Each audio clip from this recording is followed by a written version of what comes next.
কথা বলবো, সবার সামনে কথা বলবো, মিডিয়ার সামনে কথা বলবো, স্পষ্ট কথা বলবো। কেন সাইডে যাবো? কেন এটা রাস্তা না? আপনি সাইডে গিয়ে মঞ্চ করেন, আপনি কেন এখানে মঞ্চ করলেন? আপনারা কেন এখানে মঞ্চ করলেন? এটা রাস্তা না? জনগণের ভোগান্তির জন্য আমরা বিপ্লব করছিলাম। এই সিস্টেম কে শিখাইছে আপনাদের? আসেন সামনে এসে কথা বলেন। আসেন কেন ফোকাস করেন? আসেন, কে কথা বলবেন? আসেন সামনে, আসেন দেখি কোন নবাবের গুলো আইছেন। আপনারা থাকেন না, বলেন। আমরা তো আমরা এখানে কথা বলার জন্য দাঁড়াইছি। আপনারা সবাই আমাদের ভাই না, আমরা ভাই না আপনাদের। আমি কি বহিরাগত? আমি আপনাদের ভাই না? আপনারাও তো আমাদের ভাই। আমি কথা বলবো ভাই, এতদিন কথা বলে নাই মানে আপনি উল্টা পাল্টা কথা বলেন। আপনাদের নিয়ে যান ভাই, আপনারা নিয়ে যান। আমি কথা বলি ভাই। আসসালামু আলাইকুম। মিডিয়ার সবার অবগতির জন্য বলতেছি যে আমি মোহাম্মদ মুবাশির হোসেন, বৈষম্য বিরোধী ছাত্র আন্দোলনের খুবই ক্ষুদ্র একজন সহযোদ্ধা। এখানে যারা আছে সবাই খুব ভিভিআইপি সহযোদ্ধা। আমি সবচেয়ে নিম্ন স্তরের একজন যোদ্ধা। তারপরে আমি আমার হাতে গুলিবিদ্ধ হই 8ই ফেব্রুয়ারি মোজাম্মেলের বাড়িতে আমার ছাত্র ভাইরা লুটপাট করতে গেছিল। এটা চরম সত্য কথা।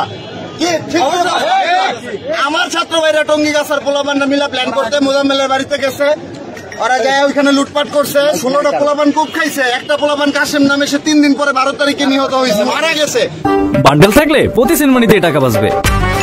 বিকাশ সেনমানি বান্ডিল কিনে জিতুন প্রতি লেনদেনে।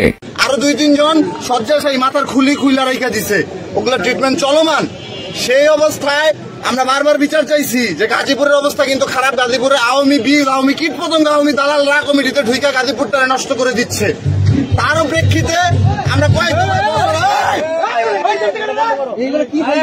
দেখেন এখন কিভাবে দেখা যাওয়া হচ্ছে। আমি কিন্তু বিপ্লবী, আমি কোনো আমার ব্যাকগ্রাউন্ড আপনারা যাচাই বাছাই সবকিছু করেন, এবং এরা কিন্তু সবাই আমার ভাই। ওরা আমার কথার কোনো দ্বিমত পোষণ করবেন আমি আশা করি।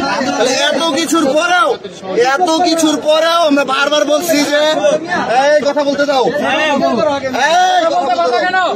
আমার কথা ছিল, আমার ভাইদের কথা ছিল যে মোজাম্মেলের বাড়িতে যারা এই অপ্রীতিকর ঘটনা ঘটাইতে গেছে, লুটপাট করতে গেছে, তাদের শাস্তি, তাদেরকে বহিষ্কার, এবং অবশ্যই শাস্তি, শুধু বহিষ্কার না, ওই 9-6 বহিষ্কারে আমরা সন্তুষ্ট না ভাই। আমি কথা বলি ভাই, আমার কথা হচ্ছে ওইটার কোন সুরাহা না কইরা আপনারা এরপরে হাসনাত আব্দুল্লাহর উপরে অ্যাটাক করলো চৌরাস্তায়, এটারে নিয়ে যা করলো ভাই, আমরা তো বিপ্লবী। এটা নিয়ে টোটালি মামলা বাণিজ্য হয়েছে। এখানে একটা আসামি ধরতে পারে না, যে লিগেল আসামি বা জেনুইন আসামি। সব সাধারণ মানুষের 2 লাখ 4 লাখ 5 লাখ করে খাইছে। আমার কাছ থেকে প্রমাণ নিয়ে যাবেন আইসা। এখন তো এত বিস্তারিত বলা সম্ভব না। আমার কাছ থেকে প্রমাণ নিয়ে যাবেন। হাসনাত আব্দুল্লাহর উপর আক্রমণের ঘটনাকে কেন্দ্র করে লাখ লাখ টাকার বাণিজ্য করতেছে। এগুলোর জন্য কি আমরা বিপ্লব করছি? এগুলোর জন্য কি আমি গুলি খাইছি? হ্যাঁ, আজকে 6 মাস হয়ে গেছে, আমি এখন আমার হাতটা ঠিকঠাক মতো নাড়াইতে পারি না। এর জন্য কি আমরা এগুলো করছি? আজকে কেন রাস্তায়? গাজীপুরে কি কম জমিন আছে? ঐতিহাসিক বাউল রাজবাড়ি মাঠ আছে, আমরা সাধুবাদ জানাইছি এইখানে করেন। আমরা প্রপোজাল দিচ্ছি এখানে করেন। তাহলে এইখানে কেন রাস্তাঘাট, স্কুল, কলেজ, ডিসি অফিসের মতো? আরে ভাই, নাগরিকরা যদি নাগরিক অধিকারই ভোগ করতে না পারে, আপনার প্রোগ্রাম দিয়ে কি করবে তারা? একটা দিন